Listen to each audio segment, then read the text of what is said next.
चलिए start.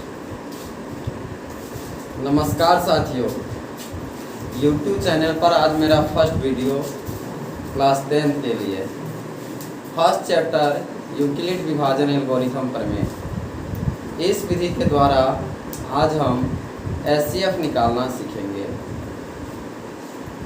First topic, सबसे पहले हम जानेंगे यूक्लिड विभाजन एल्गोरिथम प्रमेय है क्या। यूक्लिड विभाजन एल्गोरिथम प्रमेय, यह सबसे पहले जानना हमारे लिए जरूरी है कि यूक्लिड विभाजन एल्गोरिथम प्रमेय हमेशा दो धनात्मक संख्याओं के लिए ही लागू होता है। यदि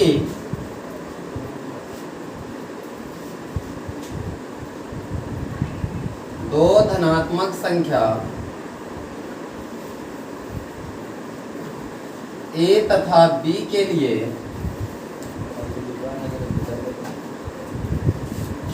दो धनात्मक संख्या A तथा B के लिए A ग्रेटर देन B हो तो A से B में भाग करने पर A से B में भाग करने पर हमें दो ऐसी पूर्ण वास्तविक संख्या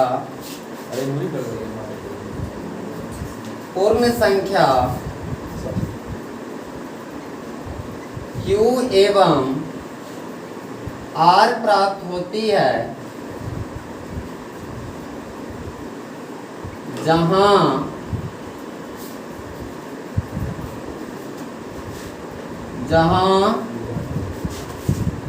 A बराबर BQ प्लस R, Q एवं R प्राप्त होती है A बराबर BQ प्लस R के लिए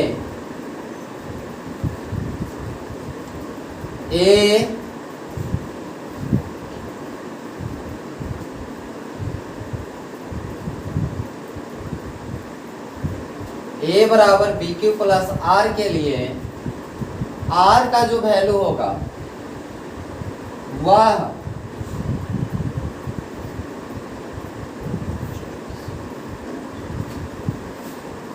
क्या आता है, ध्यान दीजिएगा। यहाँ पे अगर हम किसी दो संख्याओं में यदि डिवाइड करें, एक छोटा सा डिवाइड हम यहाँ पे लेते हैं 18 से 27 में, कथन के मुताबिक अगर हम यहाँ पे आते हैं तो A इक्वल टू 27 बोला जा सकता है, B इक्वल टू 18 बोला जा सकता है, और B से यदि यहाँ पे A में यदि हम डिवाइड करते हैं तो यहाँ पे कोसेंट भागफल जो आएगा वो 1 आएगा, और यहाँ पे 18 अगर लगा के इसको अगर घटा दूँ तो यहाँ पे 9 मिला।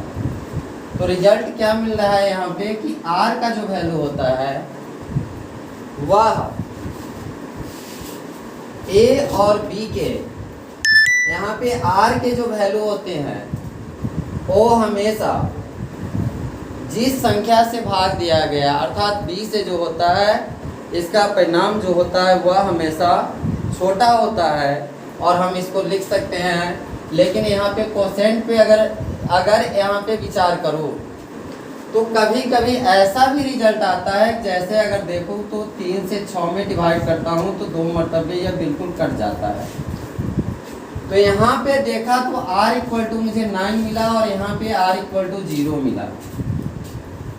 तो क्या यह डिनोट करता है कि R का रिजल्ट जब दो संख्याओं में डिवाइड करेंगे, B से यदि A में डिवाइड करेंगे तो R का जो रिजल्ट हमें मिलेगा वो 0 भी मिल सकता है और 0 से बड़ा भी मिल सकता है। तो हम यहाँ पे लिख सकते हैं 0 या 0 से बड़ा होगा R, परंतु ये जो वैल्यू होगा यहाँ पे देखो B से R का जो वैल्यू होगा वो हमेशा छोटा होगा। तो यहाँ पे लिखेंगे लेस देन होता है B से। इसे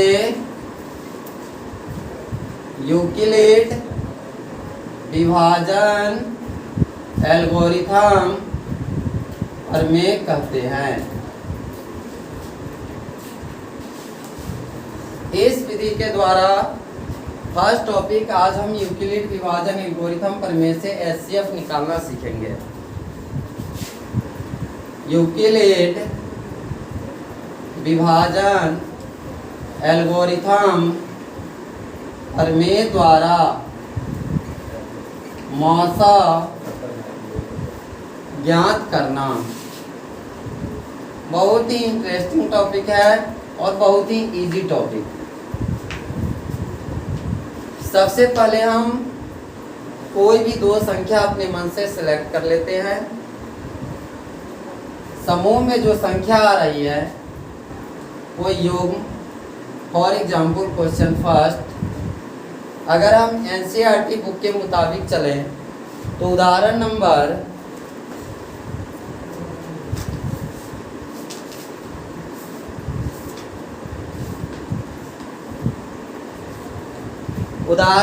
एक 4052 और 12576।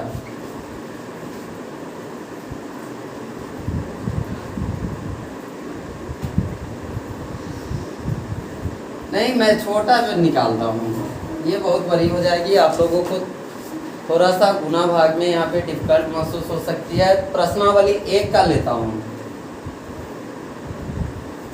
प्रश्नावली 1.1 फर्स्ट क्वेश्चन 135 और 225। इसका एचसीएफ कैसे निकालेंगे? तो सबसे पहले हम लोग जो डिवाइड करते हैं, हमने क्या बोला कि यहाँ पे जो वैल्यू बड़ा होगा उसे ए मानना है और जो छोटा होगा उसे बी मानना है। तो a बराबर यदि हम लेते हैं तो ये हो जाएंगे 225 और b बराबर यदि लेंगे तो 135। अब यहाँ पे यदि 135 से यदि 225 में अगर डिवाइड करूँ तो एक मर्तबे यहाँ पे लग जाएगा, परसेंट 1 मिलता है और 135 तो यहाँ पे 0 और 12 में से 3 जाएगा तो 9, ये कैंसिल हो जाते हैं। मतलब अगर हम यहाँ पे बचपन में एक फॉर्मूला पढ़े थे कि भाज्य बराबर होता है भाजक गुने भागफल प्लस शेषफल। यदि इस रिजल्ट पर यदि हम फॉलो करें तो यहाँ पे हमने क्या बताया कि जिसमें भाग देते हैं उसे a मानेंगे, जिससे भाग देते हैं उसे b मानेंगे, जितना मर्तबे आता है उसे q मानेंगे और यहाँ पे जो लास्ट में शेष बचता है उसको r माना जाता है। और इसके अकॉर्डिंग अगर मैं इसको यहाँ पे डालूँ तो क्या रिजल्ट मुझे मिलेगा? भाज्य मेरा 225 है जिसको हमने a माना है, तो क्या लिख सकते हैं?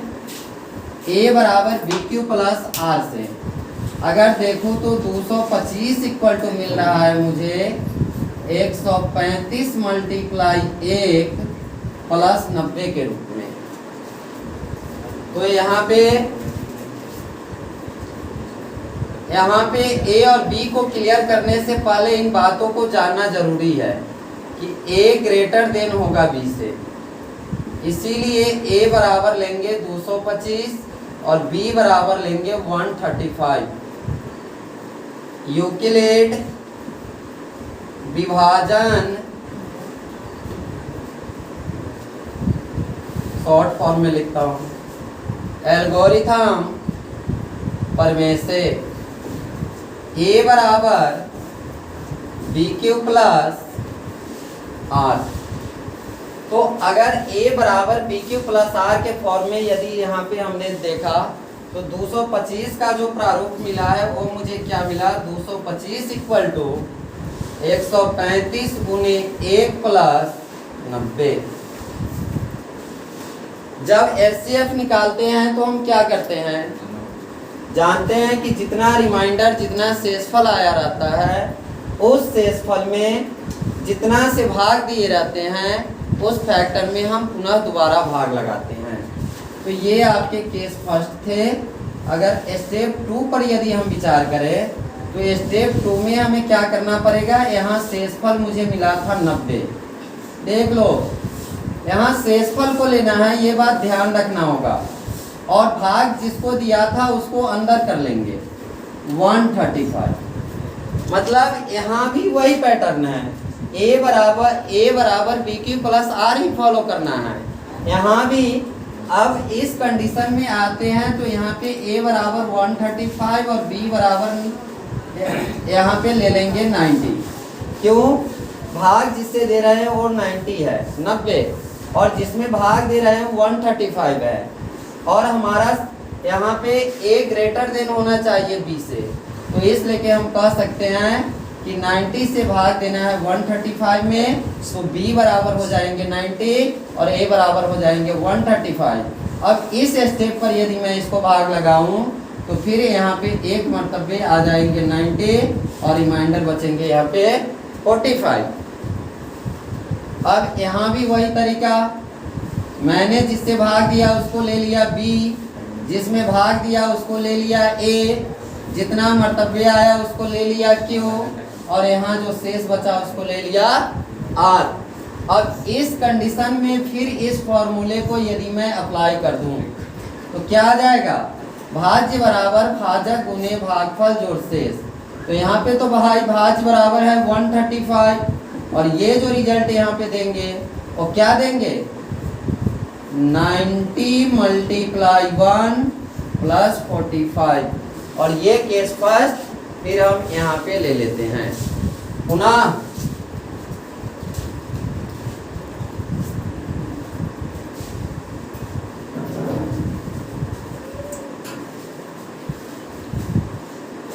One 135 equal to 90 multiply 1 plus 45। अभी भी मुझे शेषफल 0 नहीं मिला। ये कंडीशन तब तक फॉलो करना है जब तक रिमाइंडर शेषफल मुझे 0 ना प्राप्त हो जाए। जब शेष 0 प्राप्त हो जाए तो भाग लगेगा ही नहीं, फिर उससे आगे भाग लगाने की ज़रूरत नहीं है।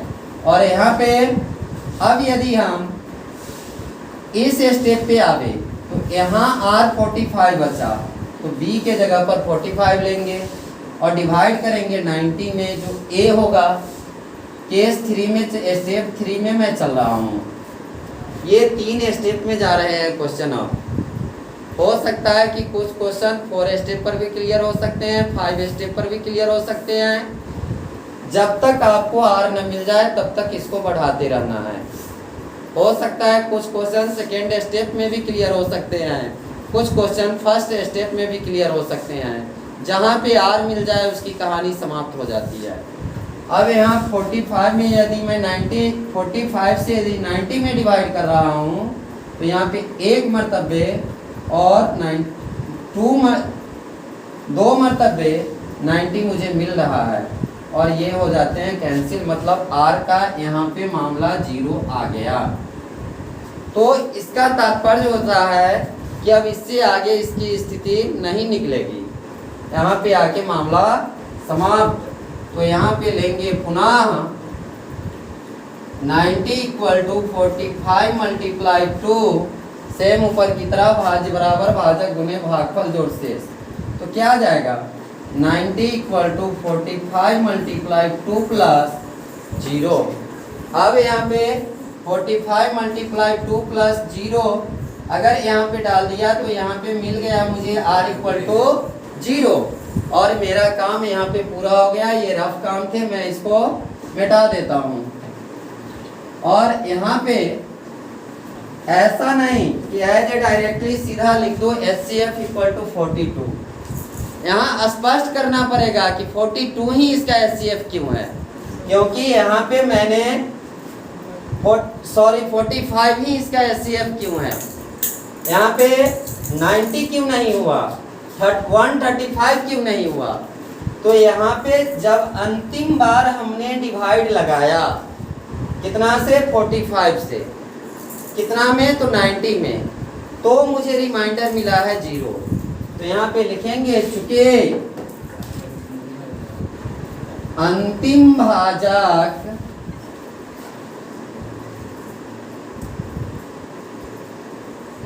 45 पर r इक्वल टू 0 प्राप्त होता है। इसीलिए 135 एवं 225 का HCF यही अंतिम भाजक कहलाता है, इक्वल टू 45। यही हो गए इसके आंसर। एक बार अगेन इस क्वेश्चन पे रिपीट कर लो। सबसे पहले मुझे ध्यान देना है, यहाँ पे दो जो पूर्णांक है, इन दोनों पूर्णांकों में कौन पूर्णांक बड़ा है। तो यहाँ हम देख रहे हैं कि 225 225 बड़ा है और 135 छोटा है। ए ग्रेटर देन बी बतलाता है। ए बराबर लेंगे 225, बी बराबर लेंगे 135। 135 से डिवाइड कर, यहाँ पे यूक्लिड विभाजन एल्गोरिथम प्रमेय से यदि ले लूँ तो ए बराबर होते हैं पी क्यू प्लस आर। 135 से 225 में भाग किया तो 225 इक्वल टू कितना मिला था, भाग करके मैंने वहाँ पे बताया था आप लोगों को। 225 का निकला था 135 गुने 1 प्लस 90। यहाँ पे r 0 नहीं मिला तो अगला स्टेप पे मुझे चलना है। फिर अब यहाँ पे जिससे भाग दिया था उसको हम b a में लेंगे और जो शेषफल बचा था वो b में लेंगे। 135 में जब 90 से भाग किया था तो कितना मिला था शेषफल, 45। यहाँ भी r 0 नहीं मिला, मतलब तीसरा स्टेप की आवश्यकता अब मुझे पड़ेगी। और फिर यहाँ पे 90 पर अगर 90 में यह जब हम 45 से भाग दिए तो r मुझे 0 मिल जाता है। और इस तरीके से यहाँ हमने देखा कि अंतिम भाजक 45 पर r 0 प्राप्त होती है, अतः 135 और 225 का HCF 45 होगा। आज का मेरा फर्स्ट टॉपिक यहीं पे समाप्त होती है। नमस्कार। कोविड-19 में आप लोग अपने अपने शरीर का ख्याल रखें।